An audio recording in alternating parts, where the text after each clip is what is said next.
Good morning students. आज हम physics के लेक्चर में गॉस थ्योरम, गॉस प्रमेय की पढ़ाई करेंगे। तो आइए हम चलते हैं डिजिटल बोर्ड की तरफ। देखिए, तो गॉस थ्योरम की पढ़ाई करने से पहले हमें पढ़ना है एरिया। एरिया जिसको कि आप क्या बोल रहे हैं, क्षेत्रफल। तो एरिया जो क्षेत्रफल है हमारा, वो कैसा राशि है, सदिश राशि है। लेकिन यहां पे हमें क्या करना है, क्षेत्रफल की दिशा निर्धारण करनी है। क्षेत्रफल की क्या निर्धारण करना है, दिशा निर्धारण करना है। और क्षेत्रफल की दिशा हम कैसे निर्धारित करेंगे, तो क्षेत्रफल की दिशा निर्धारित करने के लिए हम क्षेत्रफल के लंबवत दिशा को लेंगे। मान लीजिए आप कोई भी, जैसे कि मान लीजिए आप अभी एक बेंच पर बैठे हुए हैं, तो बेंच का जो क्षेत्रफल होगा, ये बेंच का क्षेत्रफल है, और इससे लंबवत जो दिशा आएगी वो दिशा क्या होगी, वो दिशा जो होगी वो दिशा आपकी क्षेत्रफल सदिश की दिशा होगी। तो क्षेत्रफल जो है हालांकि एक अदिश राशि है, लेकिन हम क्षेत्रफल सदिश की बात करें तो क्षेत्रफल सदिश की दिशा जो होती है वो लंबवत होती है क्षेत्रफल के। और इसका मान क्या होगा, परिमाप क्या होगा, तो परिमाप वही होगा जितने हम क्षेत्रफल की बात करेंगे। मान लीजिए कि आपकी जो कॉपी है उसकी क्षेत्रफल 1 मीटर स्क्वायर है, तो 1 मीटर स्क्वायर तो क्षेत्रफल हो गई, और दिशा क्या हो गई, दिशा हो गई आपके कॉपी के लंबवत। ठीक है, तो ये हमारा क्या हो गया, क्षेत्रफल सदिश हो गया। क्षेत्रफल सदिश के बाद हम बात करते हैं फ्लक्स की। हमारे पास एक नई राशि आती है फ्लक्स। फ्लक्स, हमें पता है कि कभी भी आप कोई आवेशित कण रखेंगे तो उनमें से क्या निकलेंगी, विद्युत क्षेत्र की रेखाएं निकलेंगी। मान लीजिए कि हमने यहां पे क्या रखा, एक आवेशित कण रखा, तो इसके चारों तरफ जो विद्युत क्षेत्र है, जो इलेक्ट्रिक फील्ड है, वो इलेक्ट्रिक फील्ड कुछ ऐसे आपको दिखेंगी। ठीक है, अब आपने कोई भी एक क्षेत्रफल लिया, यहां पे मान लीजिए हमने कोई एक क्षेत्रफल ले लिया, तो इसके इसके द्वारा या इससे पार करती हुई जितनी विद्युत क्षेत्र रेखाएं होंगी वही क्या कहलाती हैं, वही फ्लक्स कहलाती हैं। मतलब वैद्युत फ्लक्स क्या है, वैद्युत फ्लक्स एक ऐसी राशि है जिसमें आपको क्या करना है, जिसमें आपको क्षेत्रफल से पार होती हुई क्या देख लेनी है, वैद्युत क्षेत्र रेखाएं देख लेनी है। जो वैद्युत रेखाएं हैं उन्हें देखना है, और इसी को हम क्या बोलेंगे, इसी को हम वैद्युत फ्लक्स बोलेंगे। तो अगर हम वैद्युत फ्लक्स की बात करें तो वैद्युत फ्लक्स जो होता है वो होता है E गुने क्षेत्रफल। ई जो है वो आपकी क्या है, ई आपकी वैद्युत क्षेत्र तीव्रता है, और डेल्टा एस जो है वो डेल्टा एस क्या है, क्षेत्रफल है। जिस क्षेत्रफल की आप बात करेंगे वो क्षेत्रफल क्या है, डेल्टा एस है। ठीक है, अगर हम यहां देखें तो वैद्युत क्षेत्र तीव्रता भी एक सदिश राशि है, और डेल्टा एस भी क्या है, एक सदिश राशि है। तो हम दोनों पे सदिश लगा दें तो, और दो सदिश राशियों का ये डॉट गुणन हो रहा है, तो ये जो फ्लक्स है वो कैसी राशि होगी, अदिश राशि होगी।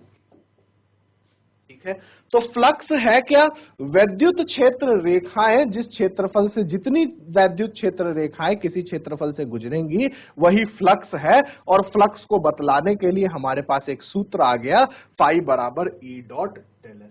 या फिर इसी सूत्र को हम अगर लिखना चाहें तो हमारे पास आ जाएगा E into del S into cos theta, जहां थीटा जो है वो किसके किसके बीच का कोण है, तो E एवं डेल्टा एस के बीच का कोण है, के बीच का कोण है। तो ये हमने क्या निकाला, फ्लक्स निकाला। अब फ्लक्स निकालने का ये पहला तरीका था। जो दूसरा तरीका है फ्लक्स निकालने का वो हमें दिया गॉस नाम के एक साइंटिस्ट ने। तो हम यहां पे क्या पढ़ेंगे, गॉस थ्योरम।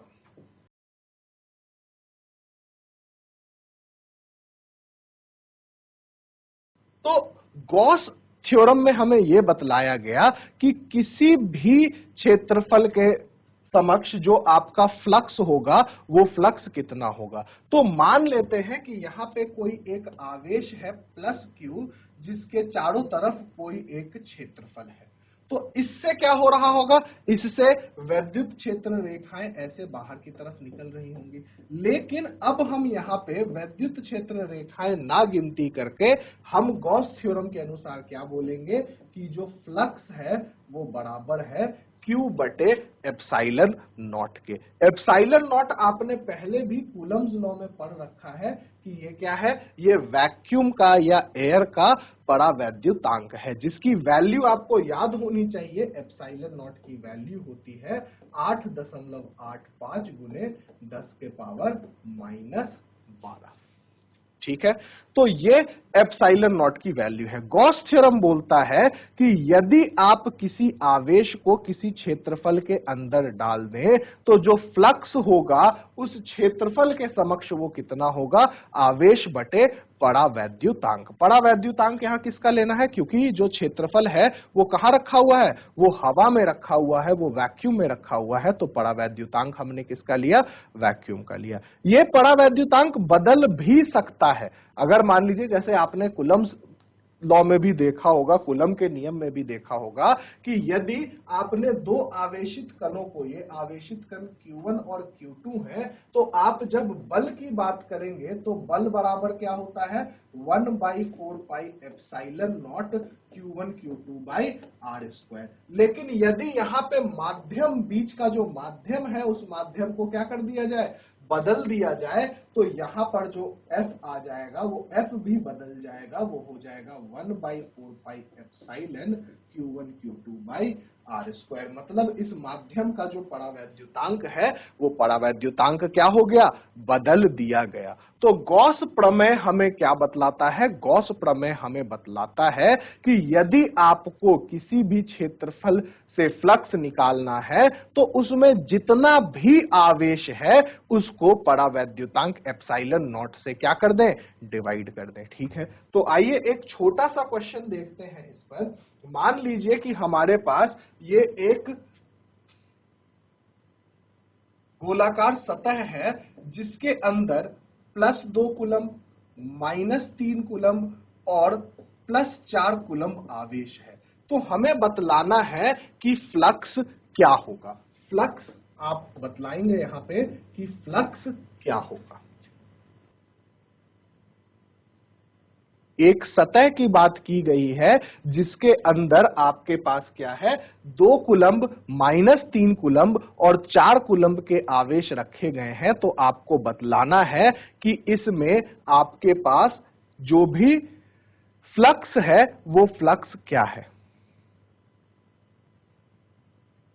देखिए, तो फ्लक्स निकालने के लिए सबसे पहले हमें क्या चाहिए, फ्लक्स का सूत्र जो है वो है हमारा Q बटे एप्सिलॉन नॉट।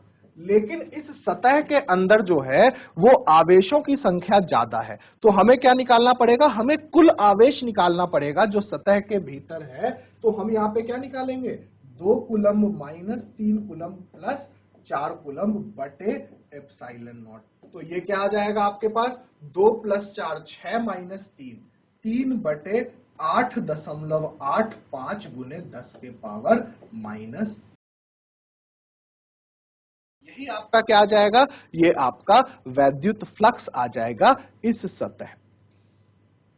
वैद्युत फ्लक्स है अदिश राशि। अगर वैद्युत फ्लक्स के एसआई मात्रक की बात करें तो क्या कोई एसआई मात्रक बतला सकता है वैद्युत फ्लक्स का। देखिए, वैद्युत फ्लक्स का अगर हम एसआई मात्रक देखें तो पहला जो हमने सूत्र पढ़ा था वो पढ़ा था E डॉट डेल एस। ई जो है वो क्या है, वैद्युत क्षेत्र तीव्रता, और वैद्युत क्षेत्र तीव्रता की जो आपकी एसआई मात्रक है वो क्या है, न्यूटन प्रति कूलम, और ये क्षेत्रफल की तीव्रता क्या है, मीटर स्क्वायर। तो ये क्या हो जाएगा, न्यूटन मीटर स्क्वायर प्रति कूलम। ये क्या आ जाएगी, आपकी फ्लक्स की एसआई मात्रक हो जाएगी। तो हमने फ्लक्स के दो सूत्र पढ़े। पहला सूत्र था E डॉट डेल एस, दूसरा सूत्र था Q बटे एप्सिलॉन नॉट। फ्लक्स का पहला सूत्र था E dot del S, dot गुणन करेंगे, दूसरा सूत्र है Q बटे एप्सिलॉन नॉट। राशि कैसी है, तो ये अदिश राशि है, कोई भी दिशा नहीं है इसमें, क्यों? क्योंकि ये ऐसे भी डॉट गुणन है दो सदिश राशियों की। और जो अगली चीज हमने पढ़ी, यहां पे आपने एसआई मात्रक निकाला, न्यूटन मीटर स्क्वायर पर कूलम, तो आप यहां पे एसआई मात्रक लिख देंगे, न्यूटन मीटर स्क्वायर पर कूलम। ये जो सूत्र है फाई बराबर क्यू बटे एप्सिलॉन नॉट, इसी को आप क्या बोलते हैं? इसी को आप गॉस प्रमेय बोलते हैं, गॉस थ्योरम। अब देखिए, गॉस थ्योरम पढ़ना हमारे लिए इसलिए जरूरी हो गया क्योंकि जो हमने आवेश वितरण पढ़ा पहले, आवेश वितरण कल हमने देखा था कि आवेश वितरण कैसा हो सकता है? आवेश वितरण रेखीय आवेश वितरण हो सकता है, क्षेत्रीय आवेश वितरण हो सकता है और आयतन आवेश वितरण हो सकता है। तो आपने जो आवेश वितरण पढ़ा, तो इन आवेश वितरण के कारण हमें क्या निकालना है? वैद्युत क्षेत्र तीव्रता निकालनी है। उसमें हम प्रयोग करेंगे गॉस थ्योरम का। लेकिन गॉस थ्योरम के प्रयोग करने से पहले हमें समझना है कि गॉस थ्योरम में आपके पास एक चीज होती है जिसको कि हम बोलते हैं गॉसियन सतह, गॉसियन सरफेस, गॉसियन सरफेस। तो गॉसियन सरफेस क्या है? गॉसियन सरफेस एक काल्पनिक सतह है जिसके भीतर आप आवेश को क्या करते हैं? रखते हैं। ये काल्पनिक सतह आप अपने हिसाब से कुछ भी मान सकते हैं, लेकिन हम कोशिश करते हैं कि हम वैसी सतहें माने जिनके क्षेत्रफल के बारे में या फिर जिनके अक्ष के बारे में हमें पता हो। जैसे कि हम जो मुख्यतः गॉसियन सरफेस मानते हैं वो मानते हैं एक सिलेंडर और एक स्फीयर। जरूरी नहीं है कि आप गॉसियन सरफेस यही दो माने, गॉसियन सतह इन्हीं दो चीजों को माने, लेकिन फिर भी हम इन दो चीजों को क्यों मानते हैं? हम इसलिए मानते हैं क्योंकि हमारे पास क्या है? इन दो सतहों के बारे में हमें पता है, इनके क्षेत्रफल के बारे में हमें पता है, इनके समक्ष जो, अगर हम इनके भीतर आवेश रखें तो जो वैद्युत क्षेत्र रेखाएं होंगी उनके बारे में हमें पता चलेगा। इस कारण से हम मुख्यतः इन्हीं दो गॉसियन सतहों की बात करेंगे। ठीक है, अब देखते हैं कि इन गॉसियन सतह का प्रयोग हम कैसे करते हैं। तो सबसे पहले हम निकालना चाहते हैं वैद्युत क्षेत्र तीव्रता। हेडिंग लिख लीजिएगा, वैद्युत क्षेत्र तीव्रता अनंत आवेशित तार के कारण। वैद्युत क्षेत्र तीव्रता अनंत आवेशित तार के कारण। तो देखिए, हम यहां पे एक तार मानते हैं जो कि क्या है? आवेशित है और इसकी जो लंबाई है वो अनंत है। अब इसके कारण हमें वैद्युत क्षेत्र तीव्रता बतलानी है r दूरी पर। तो हम क्या करें? हम इसके समक्ष सबसे पहले एक बेलनाकार गॉसियन सतह माने। बेलनाकार जो हमने सतह मानी है उसका अक्ष और इस तार में क्या होना चाहिए? ये दोनों एक ही चीज होने चाहिए। ये जो आपका अक्ष दिख रहा है, इस बेलनाकार जो हमने सतह मानी है उसका अक्ष और ये जो आवेशित रॉड है वो हमारा क्या है? दोनों सेम है। ठीक है, अब जैसे ही हम यहां से आगे बढ़ें तो हमने क्या देखना है? हमने यहां पे वैद्युत क्षेत्र तीव्रता निकालनी है। लेकिन वैद्युत क्षेत्र तीव्रता किसकी मदद से निकालनी है? फ्लक्स की मदद से निकालनी है। तो हम इस बेलनाकार सतह को तीन हिस्सों में बांटते हैं। पहला ये ऊपर वाला, दूसरा ये जो आप सतह देख रहे हैं ये सतह है, और तीसरा ये नीचे जो गोलाकार जो सतह है ये। ठीक है, अब अगर हम इन तीन क्षेत्रफल की बात करें तो पहले क्षेत्रफल की दिशा जो है वो ऊपर की तरफ होगी। क्यों? क्योंकि हमें पता है क्षेत्रफल की जो दिशा होती है वो क्या होती है? वो लंबवत होती है क्षेत्रफल के। तो हमने पहले क्षेत्रफल की दिशा किधर मान ली? ऊपर मान ली। यदि आप दूसरे क्षेत्रफल की दिशा की बात करेंगे तो दूसरे क्षेत्रफल की दिशा क्या होती है? ये होती है। ठीक है। दूसरे क्षेत्रफल के लंबवत, जो आपका बेलनाकार का दूसरा क्षेत्रफल हमने माना था, उसके लंबवत हमने उसकी दिशा मान ली।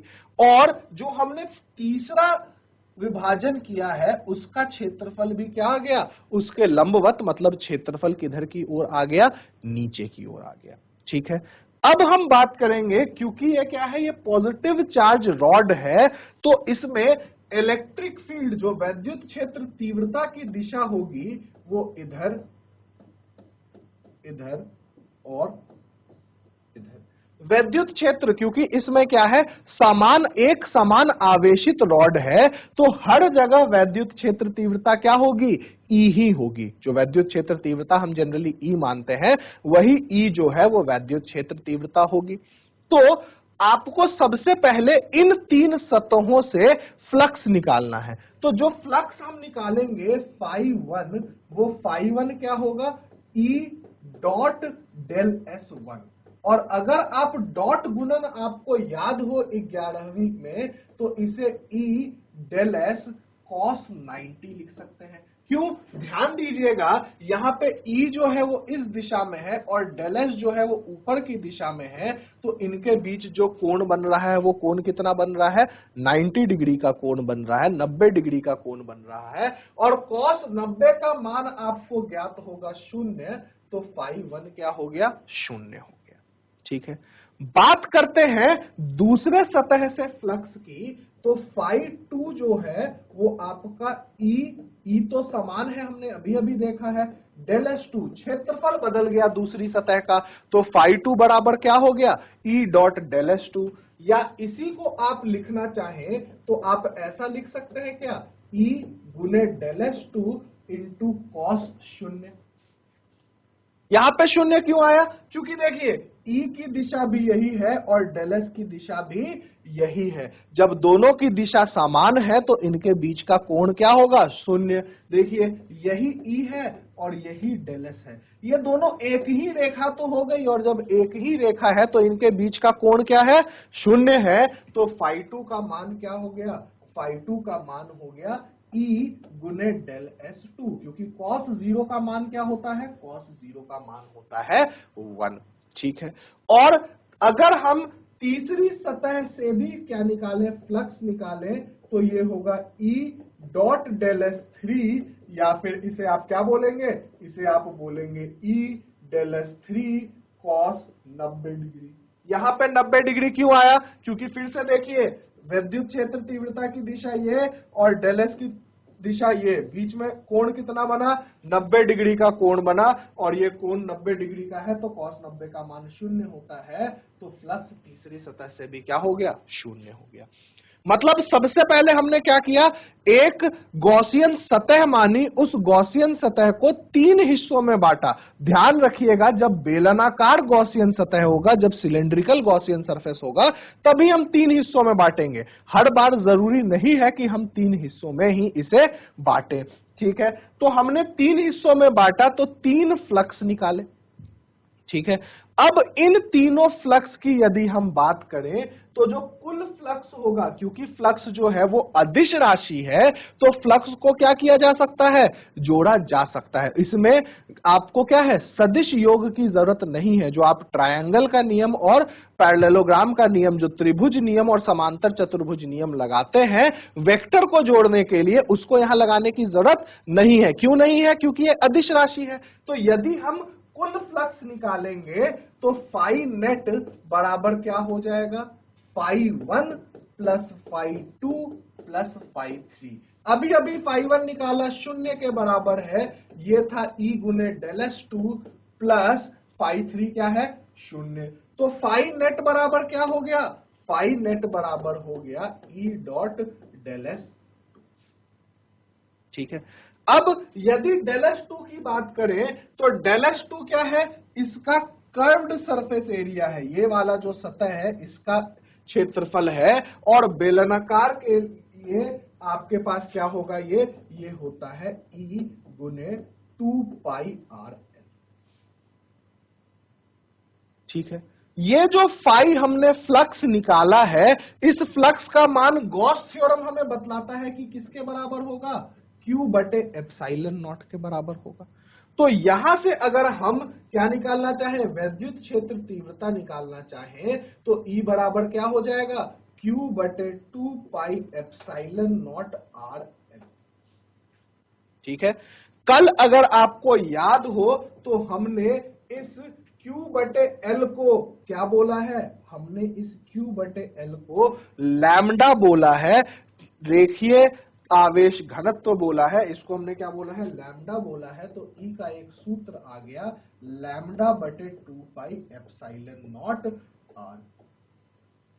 मतलब एक अनंत आवेशित रॉड, एक अनंत आवेशित तार या फिर एक अनंत आवेशित छड़ के कारण हमारे पास जो वैद्युत क्षेत्र तीव्रता होगी वो क्या होगी, वो होगी लैम्डा बटे 2 पाई एप्सिलॉन नॉट आर, जहां पे कि आर क्या है, आर उस आवेशित तार से दूरी है, लैम्डा का मान क्या है, क्यू बटे एल है, आवेश बटे लंबाई है। Q बटे L होता क्या है, रेखीय आवेश घनत्व।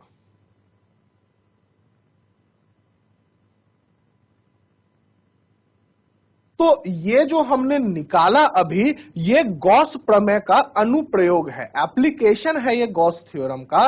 और ऐसे ही एप्लीकेशन हम अलग अलग सतहों के कारण कर सकते हैं।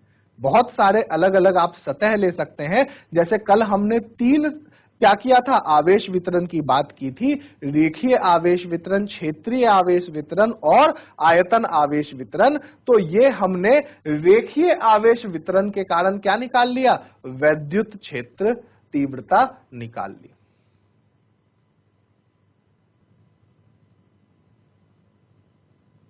ठीक है, चलिए अब हम कोशिश करेंगे कि हम कूलम के नियम को गॉस थ्योरम से डिराइव करें। ठीक है, जो गॉस प्रमेय है उससे हम क्या करें, कूलम के नियम को डिराइव करें। इसमें किसी को भी कोई दिक्कत है तो आप पूछ सकते हैं, या तो हाथ उठा करके पूछ सकते हैं या चैट सेक्शन में पूछ सकते हैं।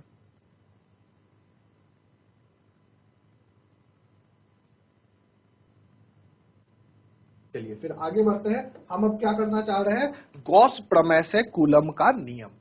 हेडिंग डाल लीजिए, गॉस प्रमेय से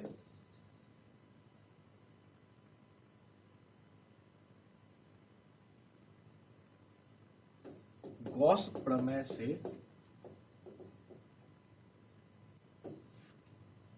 कूलम का नियम। तो हम मान लेते हैं कि हमारे पास एक आवेश है Q, जो कि एक गोले के केंद्र पर है। एक आवेश है Q जो कि कहां है, एक गोले के केंद्र पर है। तो सबसे पहले यदि हम फ्लक्स निकालना चाहें तो फ्लक्स बराबर क्या होगा, E डॉट डेल एस। ठीक है, क्या होगा, E डॉट डेल एस। यदि आप एक छोटी सी कोई सतह मान लें, छोटी सी कोई यहां पे क्या मान लें, सतह मान लें, तो इससे आपकी जो क्या होगी, E होगी, वो भी इसी दिशा में है और डेल एस भी क्या है, इसी दिशा में है। तो E और डेल एस के बीच का जो कोण हो गया वो क्या हो गया, शून्य हो गया। मतलब आप इसे लिख सकते हैं E गुने डेल एस गुने कॉस शून्य, मतलब E गुने डेल एस। ये तो क्या हो गया, ये फ्लक्स के डेफिनेशन से हो गया हमारे पास एक सूत्र। दूसरा सूत्र हमें क्या निकालना है, हमें गॉस प्रमेय से लिख देना है फ्लक्स बराबर Q बटे एप्सिलॉन नॉट। और क्योंकि ये दोनों ही क्या है, फ्लक्स है, तो Q बटे एप्सिलॉन नॉट किसके बराबर होगा, E डॉट डेल एस के बराबर होगा। और यदि हम गोलाकार सतह के क्षेत्रफल की बात करें तो गोलाकार सतह के लिए डेल्टा एस क्या होता है, तो गोलाकार सतह के लिए क्षेत्रफल जो होता है वो होता है 4 पाई आर स्क्वायर, 4 पाई गुने त्रिज्या का वर्ग। तो इसको हम इस सूत्र में रख दें तो हमारे पास आएगा Q बटे एप्सिलॉन नॉट बराबर E गुने 4 पाई आर।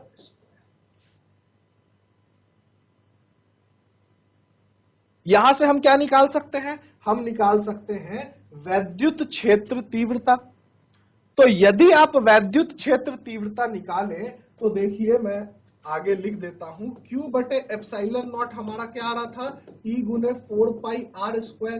तो वैद्युत क्षेत्र तीव्रता क्या आ गया देखिएगा, 1 बटे 4 pi epsilon not r square और ऊपर Q, या फिर इसे आप क्या बोल दें, इसे आप बोल दें के Q बटे आर स्क्वायर। और यदि आपको यह सूत्र याद है तो यह सूत्र क्या है, ये बिंदु आवेश के कारण वैद्युत क्षेत्र तीव्रता है। ये सूत्र आपने के क्यू बटे आर स्क्वायर पहले भी पढ़ रखा है। ये क्या है, ये बिंदु आवेश के कारण क्या है, वैद्युत क्षेत्र तीव्रता है। और कूलम के नियम से हमें E बराबर क्या पता है, हमें E बराबर पता है F बटे क्यू नॉट। यदि हमने क्या निकाल रखा है, E निकाल रखा है, तो F बराबर क्या होगा, क्यू नॉट गुने E या फिर K इंटू क्यू नॉट बटे आर स्क्वायर। और यही क्या है हमारा, यही हमारा कूलम का नियम है, F बराबर K गुने क्यू नॉट बटे आर स्क्वायर।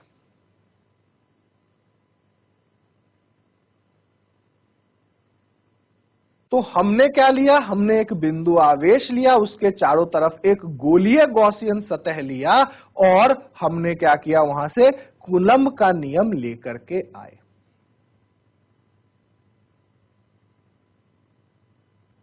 तो आगे बढ़ते हैं।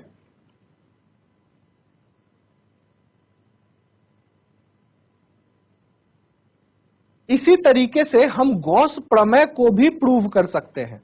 ठीक है, अगर आप बोर्ड एग्जामिनेशन की बात करें तो कभी कभी गॉस प्रमेय को भी प्रूव करने की बात की जाती है, तो हम गॉस प्रमेय को भी सिद्ध कर सकते हैं, प्रूव कर सकते हैं। तो आइए, सेम तरीका है, कोई तरीके में अंतर नहीं है। आप बोलेंगे कि हमें नया क्या पढ़ाया, वही चीज दोबारा से रिपीट कर दी। लेकिन कभी कभी एग्जाम में क्या होता है कि आपसे अलग से पूछा जाता है कि आप गॉस थ्योरम की सिद्धि करें या गॉस थ्योरम की पुष्टि करें। तो देखिए, गॉस थ्योरम हमें क्या बतला रहा है, गॉस थ्योरम हमें बतला रहा है, हम अब क्या करना चाह रहे हैं, हम करना चाह रहे हैं गॉस प्रमेय को प्रूव करना चाह रहे हैं। तो गॉस थ्योरम हमें बतला रहा है कि जो भी वैद्युत फ्लक्स है वो किसके बराबर होगा, Q बटे एप्सिलॉन नॉट के बराबर होगा। ठीक है, फिर से हम वही मानेंगे, एक बिंदु आवेश प्लस Q मानेंगे, जिसके चारों तरफ एक क्या मान लें, गोलीय सतह मान लें। जिसके चारों तरफ हम क्या मान लेंगे, एक गोलीय गॉसियन सतह मान लेंगे। और इस गोलीय गॉसियन सतह की एक छोटे से भाग को हम क्या करेंगे, भाग की बात करेंगे, जिसे हमने बोला ds, जिसकी दिशा क्या होगी, इसके लंबवत। और यहां पर जो आपकी वैद्युत क्षेत्र तीव्रता की दिशा है वो भी क्या है, उसी दिशा में। सेम वही चीज कर रहे हैं जो हमने पहले किया, लेकिन यहां पे हम गॉस प्रमेय की सिद्धि करेंगे। तो आपके पास यदि फ्लक्स की बात की जाए तो फ्लक्स बराबर क्या होगा, E dot del S, E dot del S. और यदि आपको पता है तो आप देख पा रहे हैं कि E और डेल एस वैद्युत क्षेत्र तीव्रता और जो आपकी क्या है क्षेत्रफल सदिश है उसकी दिशा समान है। मतलब इनके बीच का जो कोण बना वो कोण क्या बना, E डेल एस कॉस 0। मतलब ये क्या हो गया, E गुने। ठीक है, ये किसका मान हो गया, ये मान हो गया आपका फ्लक्स का। यदि आप बिंदु आवेश के कारण यहां पे E का मान रखें तो ये आपके पास आता है 1/4 पाई एप्सिलॉन नॉट Q बटे आर स्क्वायर। और यदि आप गोलीय सतह का क्षेत्रफल रख दें यहां पे तो ये आता है 4 पाई आर स्क्वायर। ठीक है, ध्यान से देखें तो 4 पाई से 4 पाई कैंसल हो जाता है, आर स्क्वायर से आर स्क्वायर कैंसल हो जाता है। तो फ्लक्स का जो मान है वही क्या है, Q बाई एप्सिलॉन नॉट है। और यहां पर हमने क्या सिद्ध कर लिया, यहां पर हमने गॉस प्रमेय को सिद्ध कर लिया।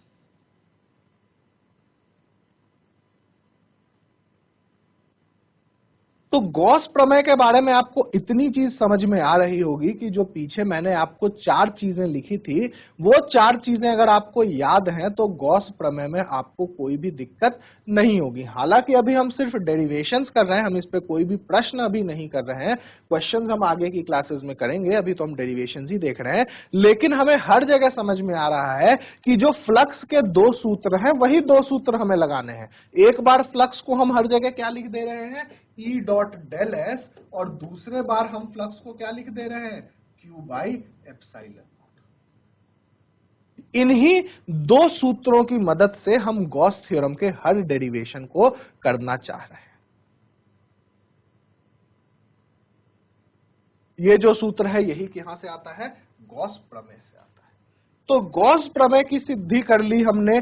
दूसरा हमने क्या किया, हमने गॉस प्रमेय से कूलम का नियम ज्ञात कर लिया। और हमने तीसरा क्या किया, हमने तीसरा किया, एक अनंत लंबे तार के कारण कहीं वैद्युत क्षेत्र तीव्रता को निकाली।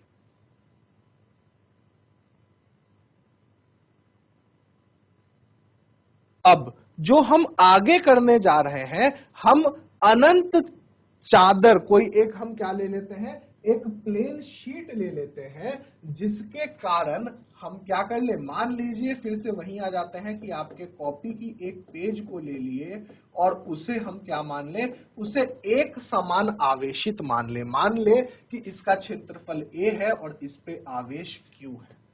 ठीक है, क्षेत्रफल क्या है, A है और आवेश Q है। हम यहां से क्या निकालना चाह रहे हैं, हम electric field due to planar charge distribution.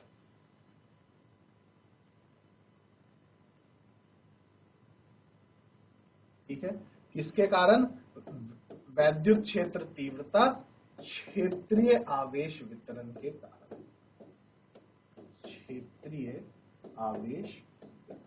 इसको बहुत जगह आपके पास बहुत सारी किताबें आप पढ़ेंगे तो आपको अनंत चादर के कारण भी लिखा गया है, आप कुछ भी बोल सकते हैं। दोनों क्वेश्चन आ सकता है आपको, क्षेत्रीय आवेश वितरण के कारण भी और अनंत चादर के कारण भी, अनंत आवेशित चादर के कारण भी। तो यहां पे हमने क्या माना, हमने एक चादर मान लिया जिसकी सतह पर Q आवेश जो है वो एक समान वितरित है और इसका क्षेत्रफल जो है वो क्या है, A है। तो कल हमने क्षेत्रीय आवेश घनत्व पढ़ा था सिग्मा, जो कि है सिग्मा बराबर Q अपॉन A। ठीक है, सिग्मा क्या है, सिग्मा हमारा क्षेत्रीय आवेश घनत्व है, जिसका मान हम बोल रहे हैं Q अपॉन A, आवेश बटे क्षेत्रफल। तो अब फिर से हमें क्या करना है, हमें वही चीज करनी है। गॉस प्रमेय के जो 2 सूत्र हैं, वही मतलब गॉस प्रमेय का सूत्र तो एक ही है, लेकिन फ्लक्स निकालने के लिए जो 2 सूत्र हम लगा रहे हैं, उसी सूत्र की हमें क्या करनी है, उसी सूत्र को यहां लगा देना है। तो सबसे पहले हमें क्या मानना पड़ेगा, सबसे पहले हमें यहां पे मानना पड़ेगा गॉसियन सतह। तो हम एक गॉसियन सतह मान लें जो इसके आर पार जा रहा। ठीक है, यदि आप क्या करें, मान लीजिए आपने एक पन्ना ले लिया, एक पेज ले लिया और उस पेज के बीचों बीच आपने अपनी कलम को डाल दिया, मतलब पेज में छेद करके कलम आधी इस तरफ और आधी पन्ने के उस तरफ। ठीक है, तो ऐसा हमने क्या किया, बेलनाकार गॉसियन सतह माना। ठीक है, अब चूंकि हमने बेलनाकार गॉसियन सतह माना है, तो हमें पता है कि हमें इस बेलनाकार गॉसियन सतह को क्या कर देना है, 3 हिस्सों में बांट देना है।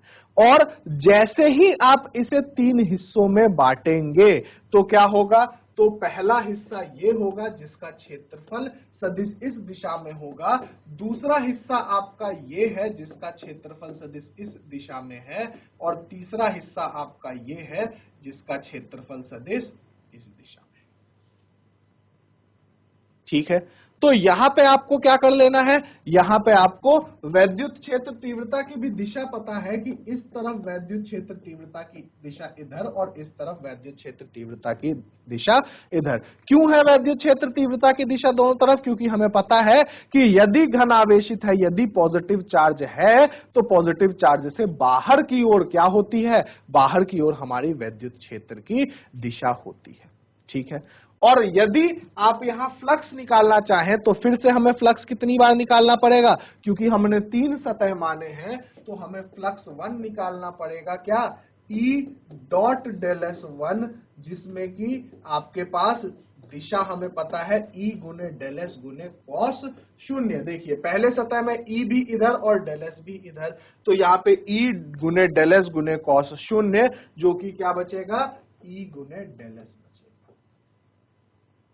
दूसरी सतह, ये जो पूर्ण सतह है, ये जो बेलनाकार में पूर्ण सतह है, इस पूर्ण सतह को हमने दूसरी सतह मानी है, जिसमें कि इलेक्ट्रिक फील्ड, वैद्युत क्षेत्र तीव्रता और क्षेत्रफल सदिश के बीच की जो दिशा है वो 90 डिग्री है। तो यदि आप फाई 2 बनाएंगे तो ये E डॉट डेल एस 2 यानी कि E गुने डेल एस गुने कॉस 90 होगा, जो कि 0 के बराबर हो जाएगा। ठीक है, इस सतह पे आपको दिख रहा है कि विद्युत क्षेत्र तीव्रता इधर और इधर होगी और क्षेत्रफल से इनकी दिशा क्या है? 90 डिग्री है और cos 90 का मान क्या होता है? 0 होता है। अगला यदि आप तीसरी सतह से निकालेंगे तो फाई 3 फिर से हो जाएगा E गुने डेल एस 3, या फिर इसी को आप क्या लिखेंगे? E गुने डेल एस गुने cos 0, मतलब E गुने डेल एस। अब यदि आप फ्लक्स निकालना चाहें तो जो आपका फ्लक्स है, यदि आप फ्लक्स निकालना चाहें तो जो आपका फ्लक्स है, आपको पता है क्या करेंगे? तीनों को जोड़ देंगे, phi 1 plus phi 2 plus phi 3, मतलब E गुने del S 1 plus 0 plus E गुने डेल एस 3।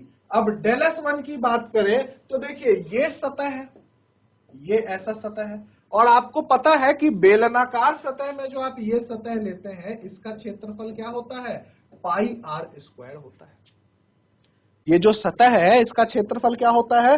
पाई आर स्क्वायर होता है। तो यहां पे आप इसे क्या लिख सकते हैं? आप इसे 2E गुने पाई आर स्क्वायर लिख सकते हैं। 2E गुने पाई आर स्क्वायर, क्योंकि दोनों क्या हो गया? समान हो गया। और फ्लक्स का मान गॉस प्रमेय से क्या होता है? तो गॉस प्रमेय से फ्लक्स का मान होता है Q बटे एप्सिलॉन नॉट बराबर E 2E गुने पाई आर स्क्वायर। तो E का मान यदि आप निकालेंगे तो ये क्या हो जाएगा?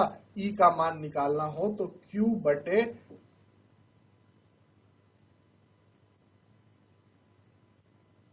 2 pi epsilon not r square. Pi r square को बेसिकली अगर हम यहाँ क्या रहने दें, यहाँ हम एरिया ही रहने दें, तो हम इसे ऐसा लिख सकते हैं क्या? Q बटे 2 एप्सिलॉन नॉट इंटू क्षेत्रफल, एरिया लिख देता हूं मैं जिससे कंफ्यूजन ना हो। हमने क्या किया? पाई आर स्क्वायर के जगह पे क्षेत्रफल ही लिख दिया। क्षेत्रफल क्यों लिखा? क्षेत्रफल इसलिए लिखा क्योंकि यहाँ पे अगर आप देखेंगे तो Q बटे ए, मैंने पीछे आपको बतला रखा है कि सिग्मा बराबर क्या है? देखिए Q बटे ए, तो हम Q बटे ए के जगह पे क्या लगा सकते हैं? हम सिग्मा लगा सकते हैं। तो वैद्युत क्षेत्र तीव्रता जो है वो क्या हो जाएगी? सिग्मा बाई 2 एप्सिलॉन नॉट हो जाएगी। तो हमने क्या कर लिया? अनंत आवेशित चादर के कारण भी वैद्युत क्षेत्र तीव्रता लिख लिया। शायद कुछ लोग लिख नहीं पाए हैं तो मैं पीछे पहले कर दे रहा हूं, आप पहले ये पीछे का कॉपी कर लीजिए, फिर हम अगले शीट पे आएंगे।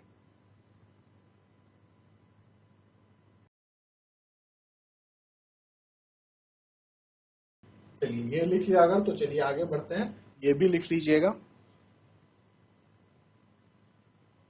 चलिए तो हम आगे बढ़ते हैं। अब ये जो एक समान आवेशित चादर है, इसे हम एक की जगह दो ले लेते हैं। ठीक है, हमने क्या ले लिया? हमने दो एक समान आवेशित चादर ले लिया।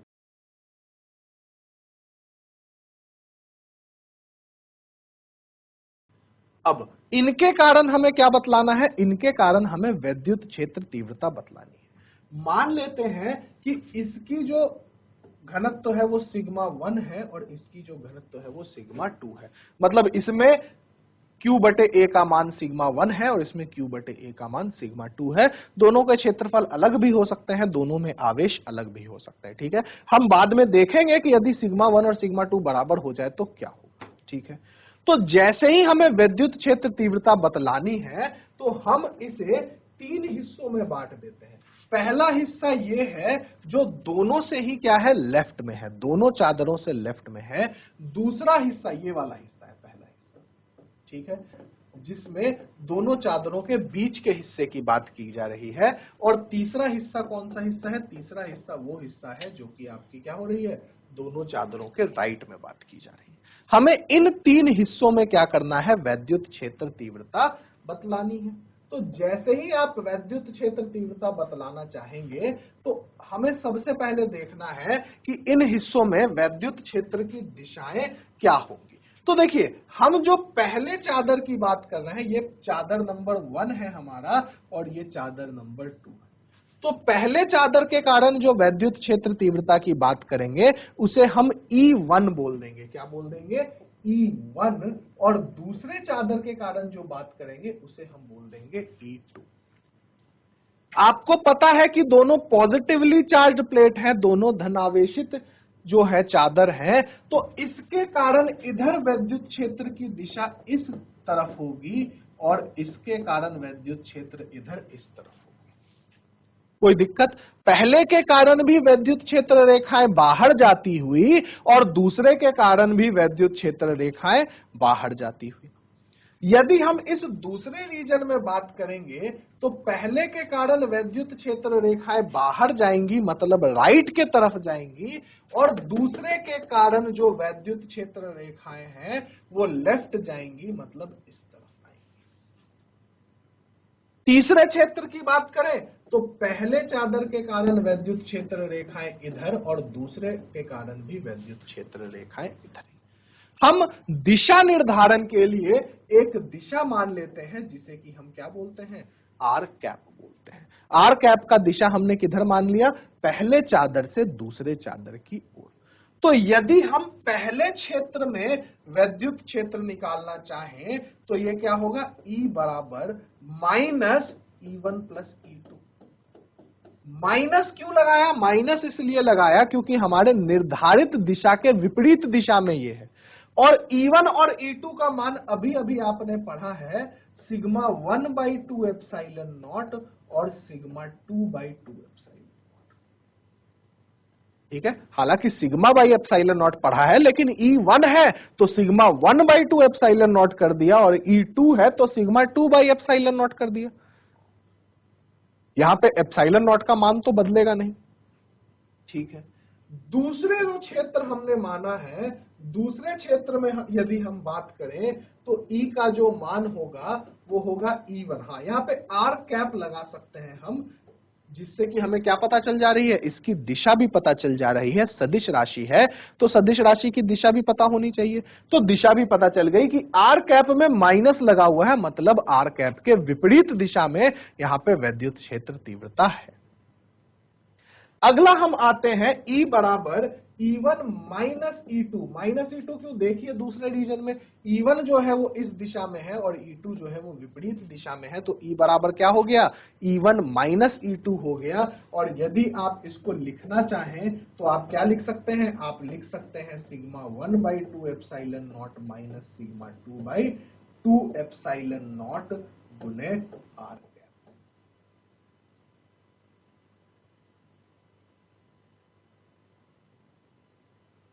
तीसरे रीजन में यदि हम बात करें तो तीसरे रीजन में आपके पास E बराबर क्या होगा, E1 प्लस E2 होगा, क्योंकि दोनों क्या है, दोनों एक ही दिशा में है। E1 भी इसी दिशा में और E2 भी इसी दिशा में। तो आप यहाँ पे क्या लिख सकते हैं, आप यहाँ पे लिख सकते हैं sigma 1/2 epsilon not plus sigma 2/2 epsilon not गुने आर, गुने आर कैप। तो ये तीनों रीजन में जो तीनों क्षेत्र थे उसमें हमने वैद्युत क्षेत्र तीव्रता क्या कर ली, वैद्युत क्षेत्र तीव्रता निकाल ली। ठीक है, तीनों में हमने देखा कि वैद्युत क्षेत्र की जो दिशा है वो अलग अलग है, इसलिए हमने क्या कर लिया, उसमें कहीं प्लस आ रहा है, कहीं माइनस आ रहा है। यदि यहां पे बात की जाए कि सिग्मा 1, ये 2 मिनट का समय है, कॉपी कर लीजिए पहले आप। यदि यहां पे बात की जाए कि सिग्मा 1 बराबर सिग्मा 2 हो जाए, यदि सिग्मा 1 बराबर सिग्मा 2, तो जो पहले क्षेत्र में था उसको ध्यान देंगे तो E बराबर minus sigma by epsilon not r cap हो जाएगा। दूसरे क्षेत्र में जो E था वो 0 के बराबर हो जाएगा, और तीसरे क्षेत्र में जो E था वो क्या हो जाएगा, सिग्मा बटे एप्सिलॉन नॉट गुने आर हो जाएगा। जिन्हें नहीं समझ में आ पा रहा है मैं सॉल्व करके दिखा सकता हूं। पहले क्षेत्र में आपने लिखा था minus sigma 1 by 2 epsilon not plus sigma 2 by 2 epsilon not. यदि सिग्मा 1 और सिग्मा 2 को समान रख दिया तो ये minus sigma by 2 epsilon not sigma by 2 epsilon not, दोनों को जोड़ दिया तो ये minus 2 sigma by 2 epsilon not हो गया। 2 से 2 कैंसिल हो गया, यहाँ पे minus sigma by epsilon not r cap. तो ये जो है ये आपका क्या हो गया, पहले में आ गया। दूसरे में ठीक उसी तरीके से यदि आप सिग्मा 1 बराबर सिग्मा 2 कर देंगे तो ये किसके बराबर आ जाएगा, ये 0 के बराबर आ जाएगा। और तीसरे में यदि सिग्मा 1 बराबर सिग्मा 2 कर देंगे तो ये जो सिग्मा है, ये सिग्मा लिखा है, इसे 6 ना समझे, ये सिग्मा है, कंफ्यूजन हो जाती है कभी कभी, तो इसे 6 ना समझे, ये सिग्मा है। सिग्मा का मान यहां Q बटे A के बराबर होगा, आवेश बटे क्षेत्रफल के बराबर होगा। ठीक है, तो यहां पे अगर आप तीसरे में भी सिग्मा 1 बराबर सिग्मा 2 बराबर सिग्मा रख देंगे तो आपके पास क्या आ जाएगा, आपके पास ये सिग्मा बाई एप्सिलॉन नॉट गुने आर कैप आ जाएगा। यही चीज हम आगे जब संधारित्र कैपेसिटर पढ़ते हैं तो हम इसी का क्या करते हैं, उपयोग करते हैं। बस संधारित्र में हमें यह ध्यान देना होता है कि हमारे पास जो भी चादर है, जो भी हमारा आवेशित क्षेत्र है, उसमें दोनों चादरों का जो आवेश होता है वो आवेश अलग होता है। एक यदि धनात्मक है तो दूसरा ऋणात्मक होगा। एक पॉजिटिव चार्ज प्लेट लेते हैं तो दूसरा नेगेटिव चार्ज प्लेट लेते हैं। इतना ही ध्यान हमें किसमें रखना होता है, हमें रखना होता है कैपेसिटर संधारित्र के केस में। संधारित्र हमारे अगले चैप्टर में आएगा।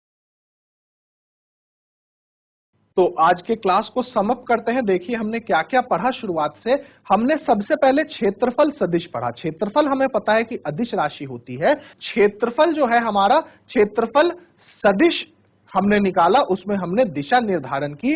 उसके बाद हमने गॉस प्रमेय पढ़ा, गॉस प्रमेय की सिद्धि करी, और साथ ही साथ हमने गॉस प्रमेय पे क्या किया, गॉस प्रमेय पे अलग अलग डेरिवेशन किए। अगली जो हमारी क्लास होगी उसमें हम इसी के आगे से बढ़ेंगे। तो आज की क्लास में हमने गॉस प्रमेय के बारे में पढ़ा और गॉस प्रमेय से कुछ डेरिवेशंस किए। ठीक है, अगली क्लास में हम इसी गॉस प्रमेय के डेरिवेशंस को आगे करेंगे और गॉस प्रमेय पर बेस्ड जो भी न्यूमेरिकल्स हैं, जो हमारे कैलकुलेटिव प्रॉब्लम्स हैं, उन प्रॉब्लम्स को देखेंगे। आज की क्लास में बस इतना ही।